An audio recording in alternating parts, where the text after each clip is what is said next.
Hey there, Amplifiers. Thanks for tuning in. We have a great topic today. We're talking about how to build corporate culture where people want to work.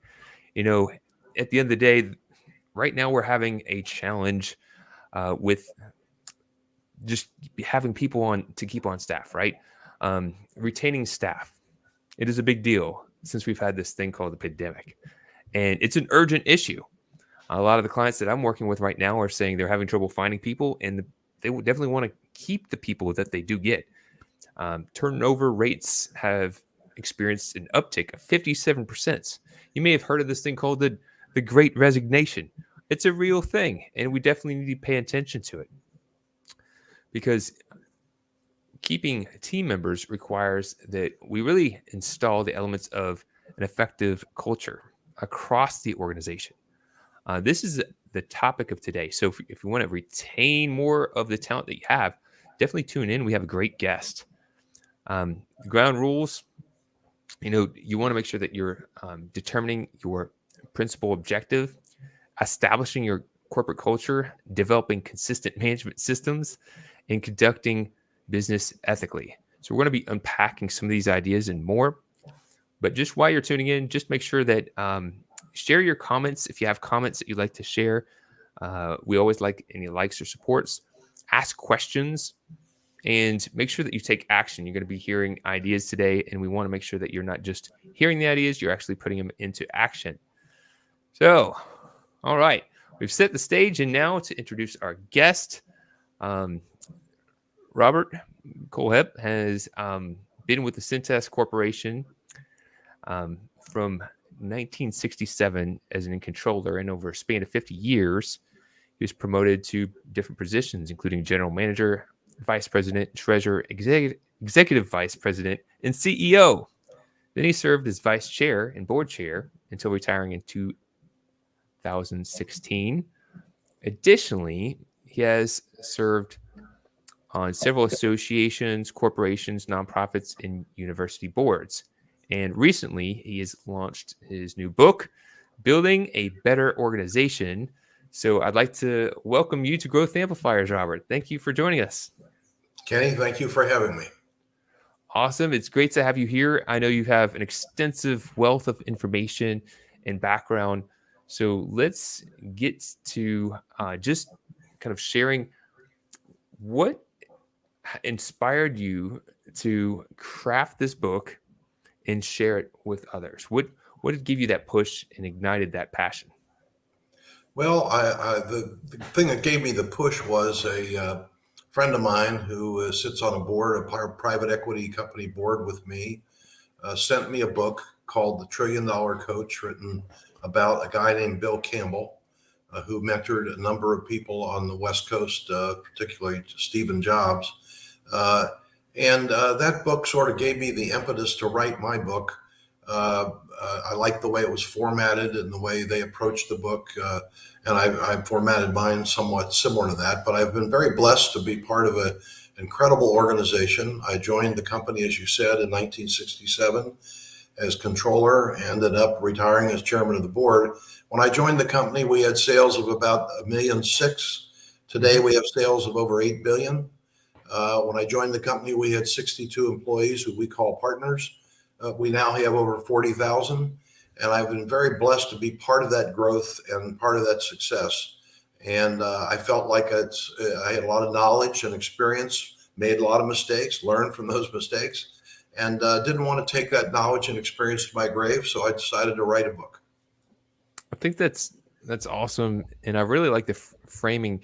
You know, we all make mistakes. It's part of the journey, and we learn from those mistakes. It's feedback, and we could either learn from doing the mistakes ourselves, or even better, we can learn from others who've already traveled that journey and have already learned from those mistakes and hope to maybe avoid experiencing those mistakes for ourselves. Absolutely. So you got this book, you launched this book, and who is this book for, and what is the core takeaway that you're wanting to share for those who are are picking up a copy? Well, I think the book is for anyone who runs a business, manages people, supervises people. The book is really basically three sections. The first section is about culture and values and how we establish that at Cintas. Second section is about people, how to hire the right people, how to keep people, how to motivate people. And the third part of the book is about leadership. And how I feel about leadership. I've taught a lot of courses on leadership, both at our company, Cintas, as well as in universities and so forth. And I think it's something that everyone can learn from. So those are the three parts of the book. And I think a person who reads the book can learn about the importance of culture, what our culture was, establishing your own culture. We've always called our culture the ultimate competitive advantage because it was by far the most difficult things for our competitors to copy because it's intangible. You can't see it. You can't touch it. If we came out with a new product, they could copy our product very quickly. But our culture, our values, the way we ran the company was not very easy to learn about and certainly more difficult even to emulate. And so I think anyone who reads the book can learn about that. They can learn about people, the importance of hiring the right people, not only who are capable of doing the job you're hiring them for, but equally, if not more important, compatible with your values and your culture. And so our whole interviewing process was two stages. One, does the person have the capabilities of doing the job? And then once we determine that, will the person fit in our company? Because if they won't fit in our company, they won't be happy, we won't be happy. And so you need to go about a process, which we call meticulous hiring, to really focus in on bringing the right people into your organization. And then the last part of the book, I think leadership, you can learn a lot about how to lead people, how to motivate people, how and when to be tough, how and when not to be tough, how to inspire people and create an environment where people have a say in what you're doing, that their opinions are respected and solicited. I've always told people who work for me, if you have a problem, number one, the answer is never in your office. Go out and talk to your people, go out and talk to your customers. You'll find out what's wrong and you'll find out how to fix it. You'll never find out in your office reading reports and having meetings. And so the whole people aspect of thing and leading people is the third part of the book. And I hope that people can garner things from all three of those sections. I see just how powerful that is. I'm a marketing advisor and growth coach, and I help businesses implement marketing tools to save their time and generate consistent results and get a better ROI on their efforts. But if you give the tools to a team and you don't have the right team, right? They don't have the right mindset, you don't have the right culture, then it's like giving paintbrushes to people who don't know how to paint, or they're not inspired to paint.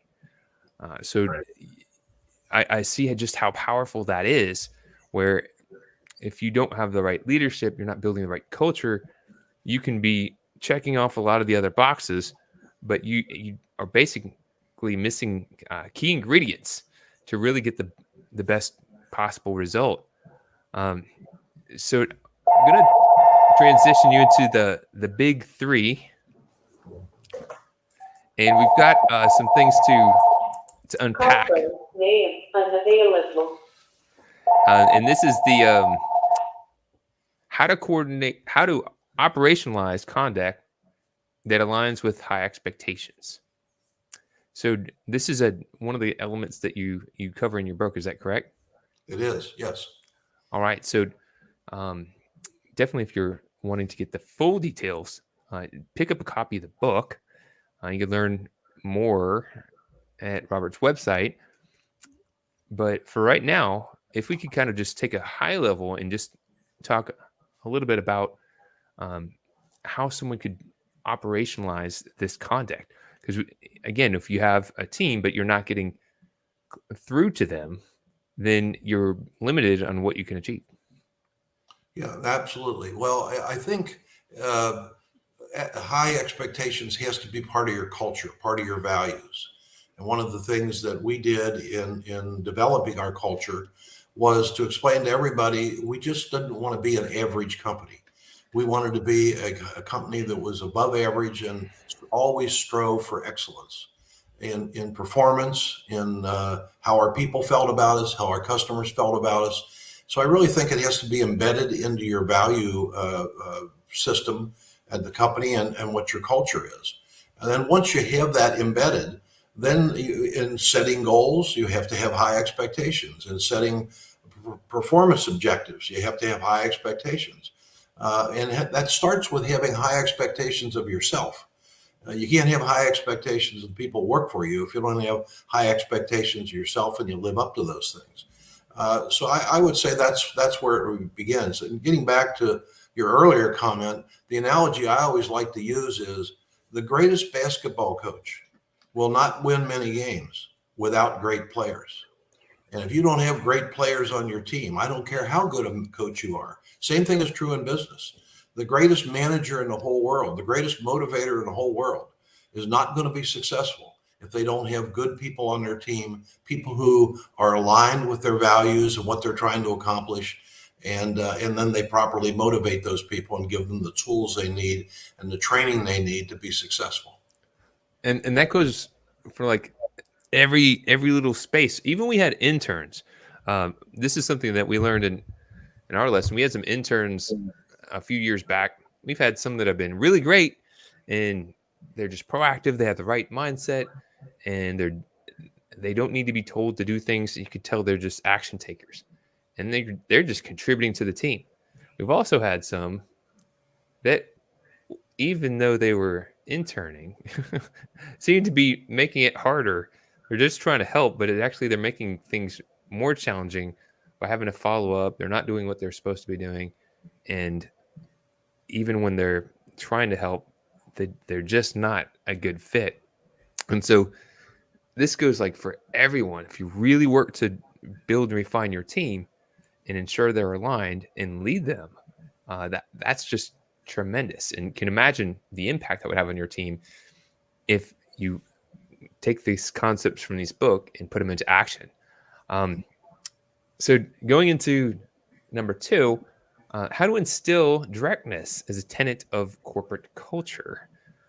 So I think, sometimes people can tiptoe around their communication and aren't calling a spade, and it can do a disservice to making things move forward. So how can you instill directness as a tenet of corporate culture?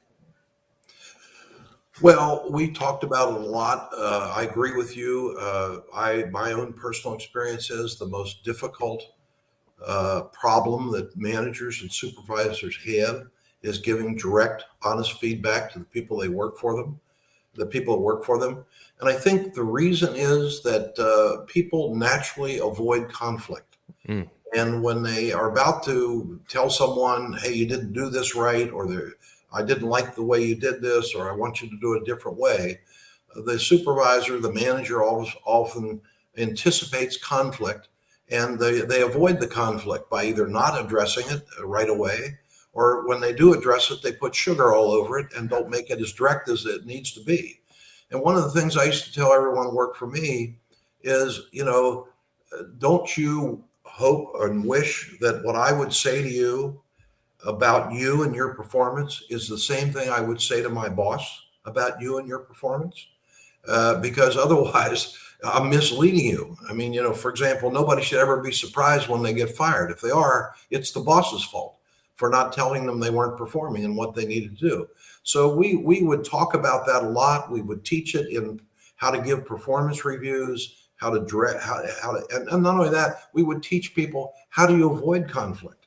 How do you present it in a way that the person receives it well, as opposed to in a way where the person doesn't receive it well? One of the things we used to teach is always criticize the behavior, never criticize the individual. Okay. If you start off a session with someone and said, you big idiot, they don't hear another word you say. Their ears are closed. And so we would teach people how to approach those kinds of things and how to deal with them and how to avoid that natural tendency to avoid that conflict, because it usually isn't conflict. People want to improve. People want to get better. And if you don't give them good feedback, honest feedback, direct feedback, and immediate feedback, they don't improve. So common. I'm seeing this very, very common, where the business owner can get on this mindset sometimes, or the manager. These people, they don't know what they're doing, and they start passing the blame to their team. And then if you question, have you honestly communicated to them and told them the challenges that you have, and then how to resolve it? And usually, if they're being honest, they're like, maybe not. Maybe I could do a better job there. So you can't, if you're not coming up and communicating with people directly and telling them how they can improve, then how can you expect them to know where they're lacking or how to improve, what they should be doing? I like to tell people to consider, getting into a coaching relationship to where you're coming as kind of like their coach. Hey, here's what you're doing, and here's some things that you could maybe improve, and this is important because, like to your point, Bob, no one wants to be attacked. So if you could position it in a way where they're seeing you on their side, then it creates a win-win. But if you're not taking that step, and for those tuning in, if you're not taking that step and having that conversation, then you can't blame your team. You got to take the ownership. So Bob covers this more in his book, and if you want to learn, you can go to his website, which is actually robertkohlhepp.com, and it's on the screen, and we're definitely putting it in show notes. So check it out and you can learn more about his book. And also, let's unpack this one, Bob. How to lead in a way that effectively earns trust and respect of all staff. Because if they don't respect you or trust you, then it's going to be an uphill battle to get them to listen to you. Well, I think, first of all, you have to be honest, and you have to do your job and perform your job with integrity. You have to do what you say you're going to do. If you tell somebody you're going to get back to them at a certain time, you get back to them.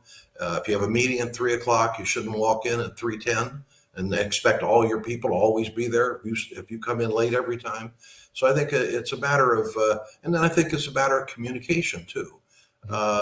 We would give every person who would work for a manager in our company in their first 6 months on the job would get a performance review, and then at the end of the year, and then every year thereafter, and if they change jobs again, they get a performance review in the first 6 months. Those performance reviews would be prepared by the boss, given to the boss's boss for review and comment, then given to the subordinate, and then the boss would report back to the boss's boss on how it went and if there were any problems. So I think communication is absolutely critical. It does take time to build trust. You can't build trust overnight.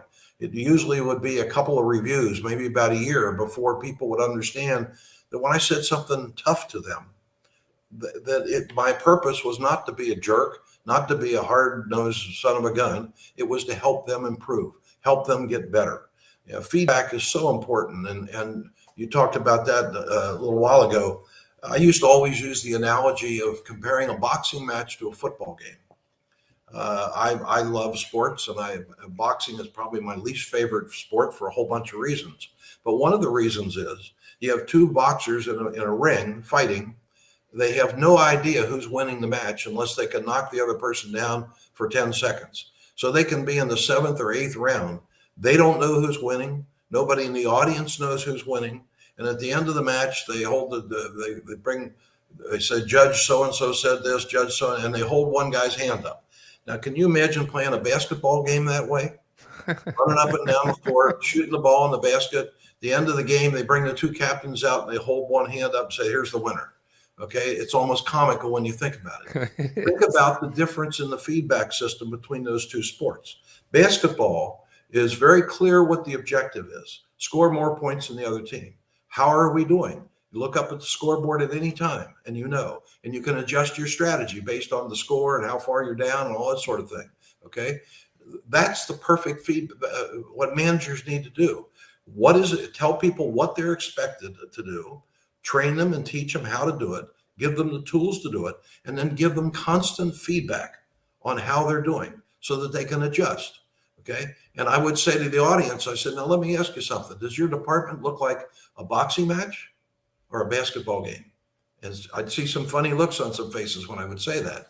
People need that feedback in order to perform. And I think the way you build trust is you demonstrate to people that you're giving them feedback. You pat them on the back and praise the heck out of them when they do something well.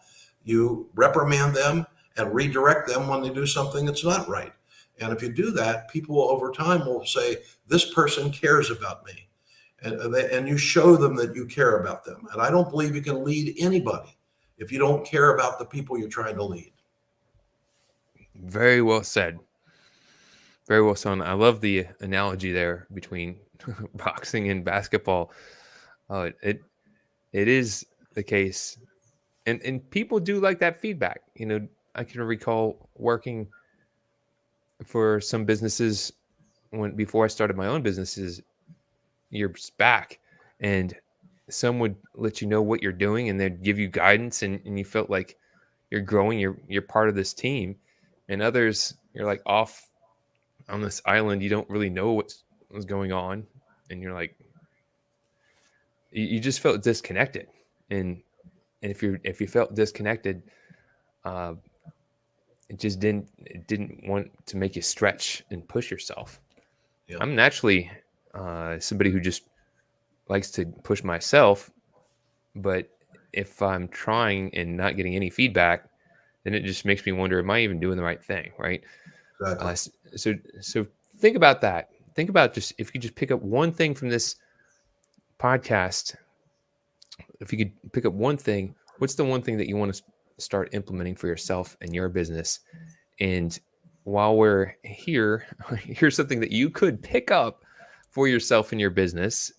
It's a copy of Robert's book, Build a Better Organization. And we're at the end of a year right now as we're recording this. The new year's around the corner. And what a better thing could you do that would help maybe give you a new idea or two that could change the trajectory of what's possible for the new year? And if you see this on the replay, that you could always pick this up in the middle of the year too. It's never too late to gain a new idea and amplify your business. So Bob, as we're looking to wrap up, you shared some great information and analogies and helpful tips, and I really appreciate that. And one common thing that we do at the end of these podcasts is just see if you'd be willing to share just something that you've learned on your journey that would help other amplifiers on theirs. It could be related to your book, or it could be any life lesson that you've found valuable. Well, Kenny, I guess I would say I was asked recently, what trait is the most important trait for a successful person? And I thought about that for just a few seconds, and my response was this. I think the greatest trait for any successful person in any endeavor is dogged determination. You're going to get knocked down. The road to success is always under construction. There's going to be orange barrels out there. The people who are successful, when they run into those orange barrels, they go over them, through them, under them, around them, but they do not, when they get knocked down, they dust themselves off, they get right back into the game. And I believe that trait, and I don't care whether you're a doctor, a teacher, a lawyer, or a business person, that dogged determination that you're going to achieve the objective. The only question should be, how long is it going to take to achieve the objective? Or if it need to be that you change the objective if something changes. But that dogged determination, in my opinion, is the number one most important trait in any successful person. Bravo. I love it. It's very in alignment with Growth Amplifiers mindset. You're going to have those things come up. You might as well have that mindset. Hey, look, I'm either going to conquer it or it's going to conquer me. So why not be the conqueror, right? Exactly. So thank you very much for sharing. We appreciate you for tuning in. Definitely check out Bob's website. check out a copy of his book. It's definitely has some great knowledge and information that could change your business and help you and your teams achieve their full potential. All right, Bob, thank you so much. We appreciate you to contributing to Growth Amplifiers. Okay, Kenny, thanks for having me.